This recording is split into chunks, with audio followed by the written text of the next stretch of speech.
Dan počinjemo jednostavno, mirisom domaće pice, a i kasnije i odlaskom u Arminovo rodno mjesto. To nije samo njegovo, to je i naše. Mjesto gdje smo proveli 12 godina života, gdje se rodio naš sin, gdje su rasli naši planovi, ali i naši koraci.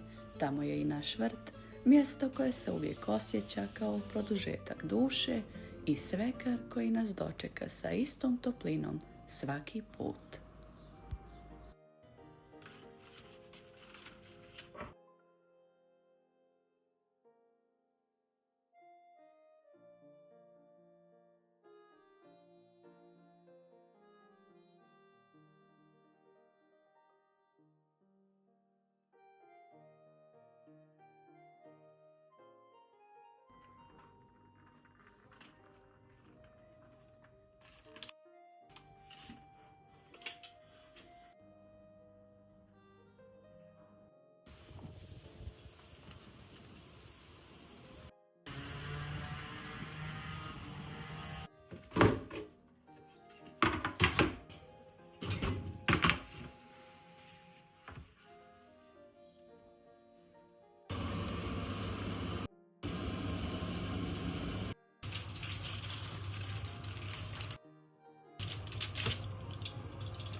Ako me pratite već neko vrijeme, onda znate da ovakvi dani nisu ništa novo u mojim vlogovima. To su dani bez spektakla, ali puni značenja. Narativni vlog gdje priča dolazi iznutra, a glas dolazi tek kada se slika već ispričala.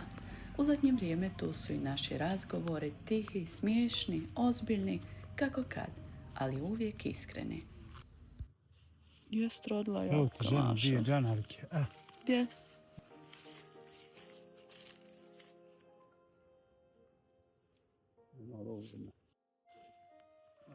Jest Mašala. Jest mi drago što ćemo konačno imati grožđe.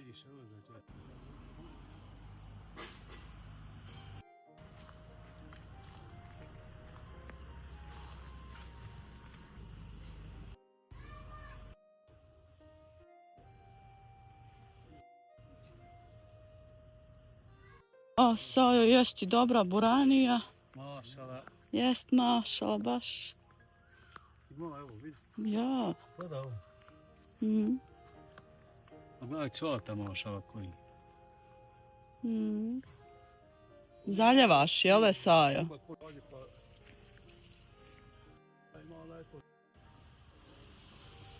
Jest mi drago što ima makar malo šljiva. Ličila pljopanje dobi.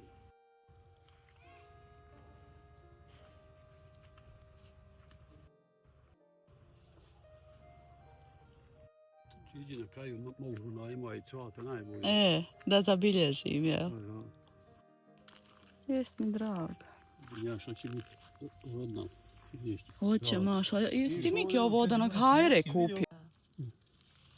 Lijepe su, Maša. Sad vidi mrkve, pazi Miki tu na mrkve. Boga mi, Saja, svaka čast, jesi ti nama ovo održao.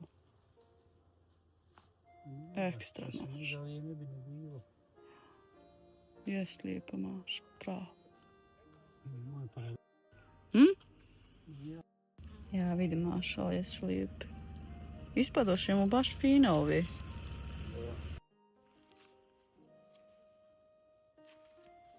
Nakon što smo brzo pregledali vrt, Armin je odradio posao pinciranja paradajza, a ja paprika.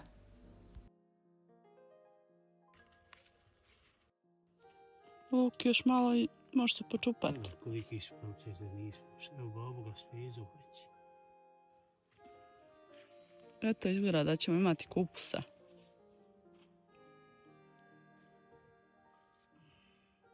Mrkvica.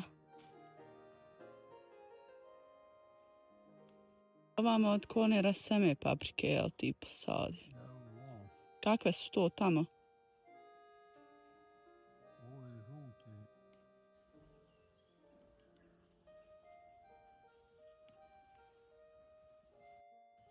Jedno 4.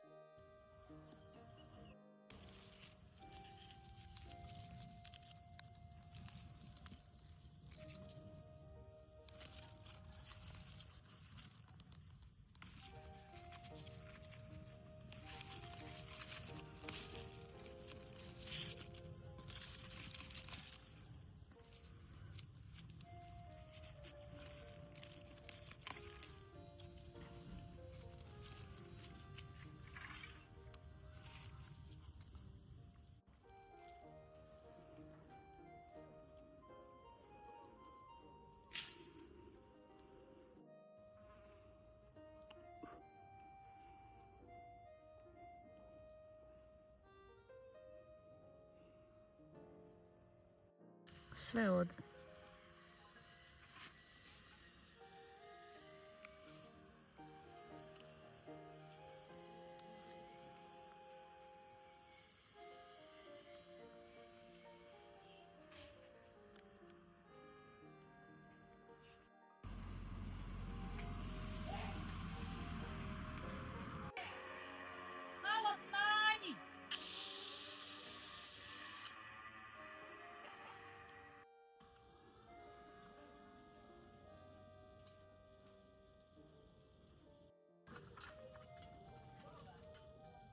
Dok svekar provjerava prvi put kako je stanje na ovoj suši sa našim krompirom, sjetila sam se breskve koju ste vidjeli. Posijala ju je moja rahmetli svekrva. Imala je tu svoju tihu naviku, nakon što bi pojela breskvu, sjemenku bi pažljivo stavila u zemlju, nekad u saksiju, nekad u vrt, ponekad tek onako pokraj neke biljke, bez puno očekivanja. I evo je sada, ta breskva, godinama kasnije još uvijek tu, kao živi podsjetnik na nju, na njezinu jednostavnost, na tu tihu brigu koju je posijala svuda oko nas.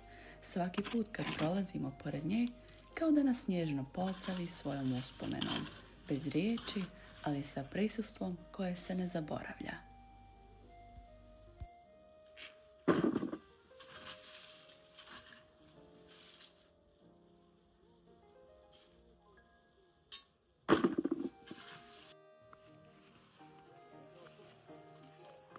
Vidiš li na ovu, gledaš se kućinu. Jest, ja maša. Gledaj. Jel to da ne raseme, jel sjeno? Ima ovdje. Jest, ona rasema što ti je davala, ja? I ne. Ja? Aha. Koliko na nju. Vidite, ovdje se ovako... Pogledajte koliko na nju cvata. Mašala. Jest, mašala, samo je tako uspjerna, ako Bog da to. Počelo je do sad. Jesli. Vidiš. Tako je ova počinjska. Kako uspjerne. Da uspjeće ovo sad. Slabo ima.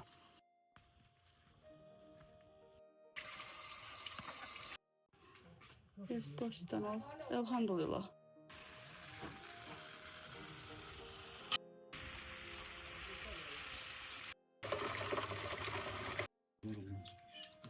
Pa ja ne... Jedan dan, jednom zaljevam Mi ćemo, tu ćemo se opita. Međutim, metara. ićemo sad i da ne digne. Šira, ali duža možda 50 metara. To privatni posjed, jel? O ja, Edin Kratanić. Dosta više kao na Harda. Ko je Amir? Tetak? Evo, ovo smije, no, Ja sam tetak Amir.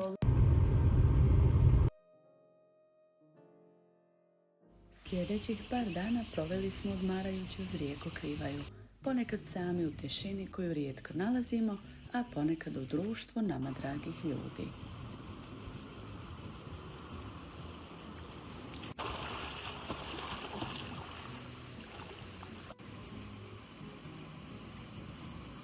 Postoji mnogo trenutaka koje ne dijelim s vama, ne zato što nisu važni, nego upravo zato što jesu. Ali ovaj put poželjela sam vas upoznati sa još nekoliko članova porodice. Ovo je moj drugi najstariji brat, Janet, i njegova supruga Elvira. Elviru možda već znate. Ona je izvrsna kuharica, a oni koji prate njen kanal znaju o čemu govorim. Svi smo ostali zatečeni njenom brzinom. Vatra je već gorila, a mirisi su ispunili prostor dok smo mi još razmišljali šta ćemo raditi. U trenu oka jelo je bilo gotovo.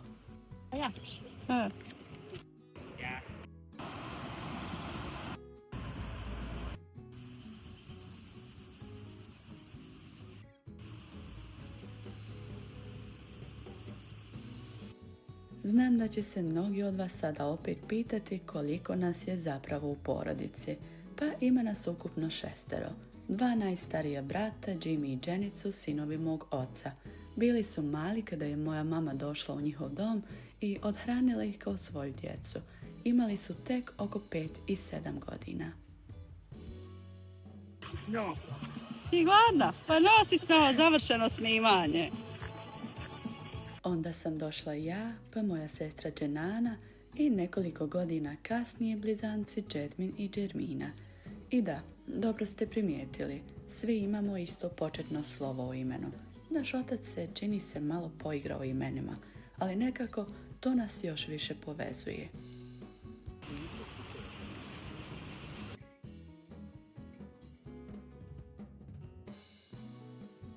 Janet i Armin su imali svoje male avanture.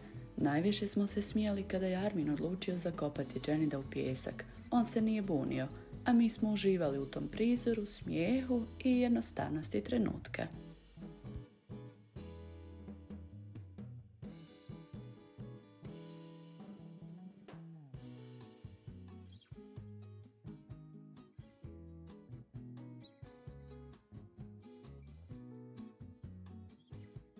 Jedan od narednih dana u mojim vrtlarskim poslovima i dok sam brala matičnjak me prekinula kratka kiša nakon veoma sušnog razdoblja.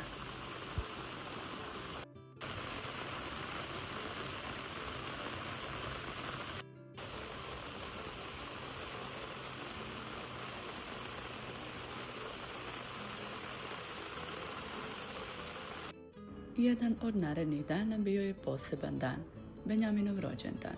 Iako on već godinama ne želi da slavi, mi se uvijek trudimo da na neki skroman, tih način obilježimo taj dan. Dobro, Džet.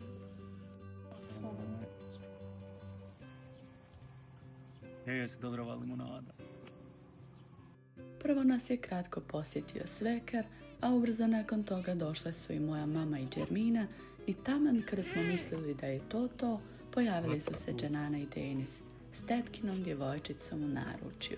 Bio je to onaj lijepi trenutak, iznenađenje koje ne mora biti veliko da bi značilo mnogo.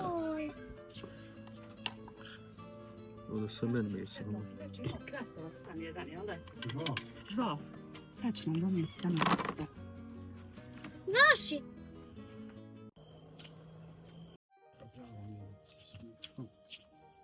Baš je bio odličan.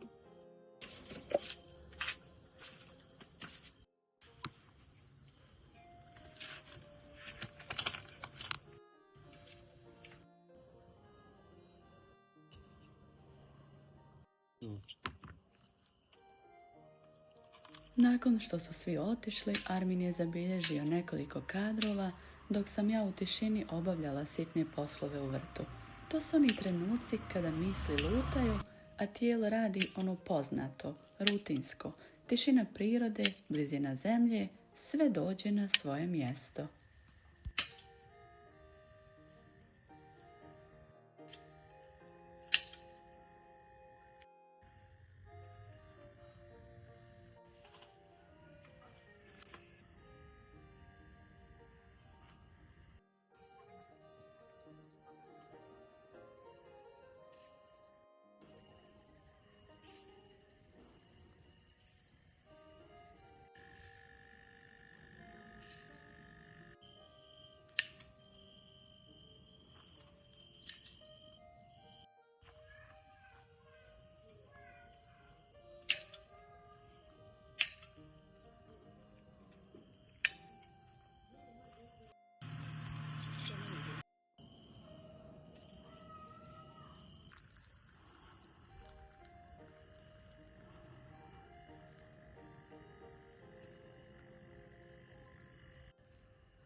Sutradan nas je dočekalo malo osvježenje, raslađenje, vjetar, pa čak i led u nekim krajevima, ali kiša, ona je došla kao pravi dar.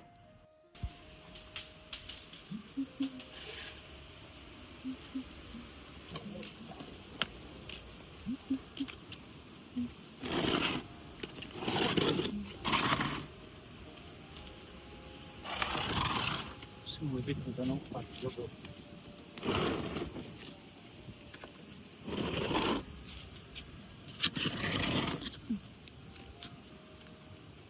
Je ovo trava? A nemoj sad. Sprljat ćeš ploču.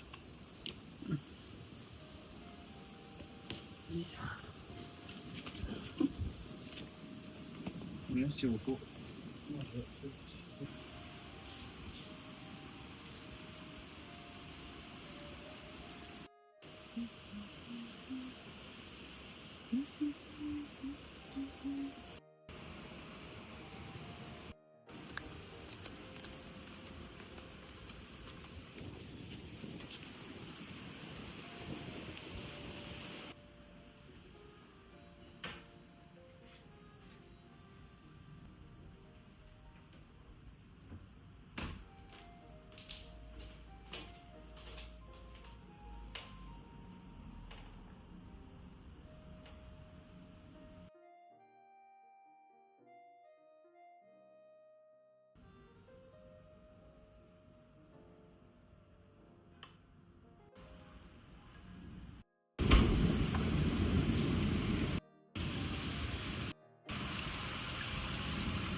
A šta je vic?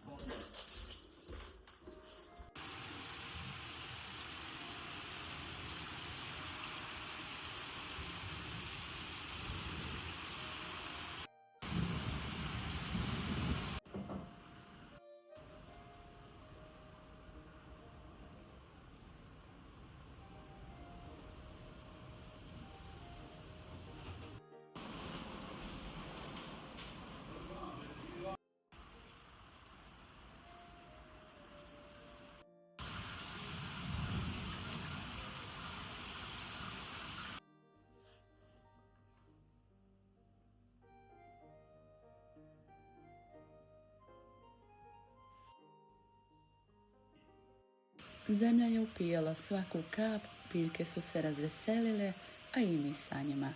Ljeto zna biti burno, glasno i zahtjevno, ali kišni dani, oni nas podsjete da se zaustavimo, da ostanemo malo duže u kući, skuhamo nešto toplo i budemo zahvalni na miru koji smo možda zaboravili tražiti.